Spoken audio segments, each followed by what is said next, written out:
Sir మీకోసం కొన్ని rapid fire questions.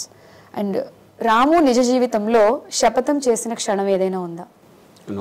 రాము vodka తాగాల్సి వస్తే ఎవరితో తాగుతారు? జగన్, చంద్రబాబు, పవన్ కళ్యాణ్, లోకేష్?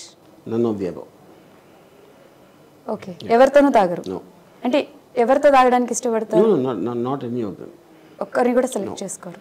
ఓకే, లోకేష్ బయోపిక్ తీయాల్సి వస్తే దానికి మీరు ఏం పేరు పెడతారు? పప్పు. పప్పు. రామ్ గోపాల్ వర్మ రెడ్ బుక్ లో ఎవరి పేర్లైనా ఉంటే? నేను బుక్ లో రాసినంత స్టూపిడ్ థింగ్స్ నేను చేయను.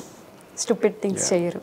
పప్పు అని అంతే. ఎందుకంటే ఇప్పుడు ఇవాళ మీ చేతిలో సెల్ ఫోన్ ఉన్నప్పుడు సెల్ ఫోన్ నోట్స్ లో పెట్టుకోవచ్చు. అది ఎర్ర బుక్ ఎందుకు దానికి? సో మీ నోట్స్ లో పెట్టుకున్నారా పోనీ? మీకు ఎనిమిస్ ఉండరు అసలు. ఓకే, ఎంత ఇష్యూస్ అయినా వాళ్ళని ఫ్రెండ్లని ట్రీట్ చేస్తూ ఉంటే అప్పటికప్పుడే ఏదో చేస్తాను, అంతేగాని బుక్లో రాసుకుని ఎక్కడో రాసుకుని అది అలాంటివి చేయను. ఓకే, వ్యూహాలు పన్ని. రియల్ లైఫ్ లో ఎవరికైనా వ్యూహం పన్నారా ఎప్పుడైనా? నో. లైఫ్ లో మీరు బాగా భయపడిన సిచ్యువేషన్? ఇప్పుడు కాదు.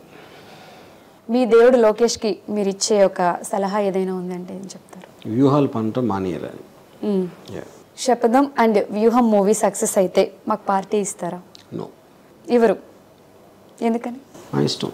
సో పర్టికులర్ గా ఈ మూవీ గురించి మన తెలుగు ఆడియన్స్ కి ఏదైనా చెప్పాలి అంటే వర్మ ఏమి చెప్పరు? చెప్పేదంతా ట్రైలర్లో చెప్పాం కదా, ఇంకేముందో చెప్పడానికి. అంటే థియేటర్కి వచ్చి మూవీ చూడండి అని చెప్పను. అంటే మీ మూవీకి ప్రమోషన్ అవసరం లేదంటారా? ప్రమోషన్ ఇదే ప్రమోషన్. ఇలాంటివి చెప్తే దయచేసి అందరూ రండి అని ఎవరు రారు అక్కడ. ఓకే, సో మీరు నెగిటివ్ గా మాట్లాడితే ప్రమోషన్ ఎక్కువ అవుతుంది కాబట్టి కాదు, నేను ఉన్నది ఉన్నట్టు మాట్లాడతాను దాంట్లో. సో వర్మ గారు నెక్స్ట్ తీయబోయే మూవీస్ ఎలా ఉండబోతున్నాయి? అది తీసినప్పుడు తెలుస్తుంది. తీసినప్పుడు తెలుస్తుంది. అంటే ప్రెసెంట్ ప్లాన్స్ అయితే ఏం లేవు. అండ్ జగన్ గారి బయోపిక్ తీశారు కాబట్టి మిగతా అదర్ బయోపిక్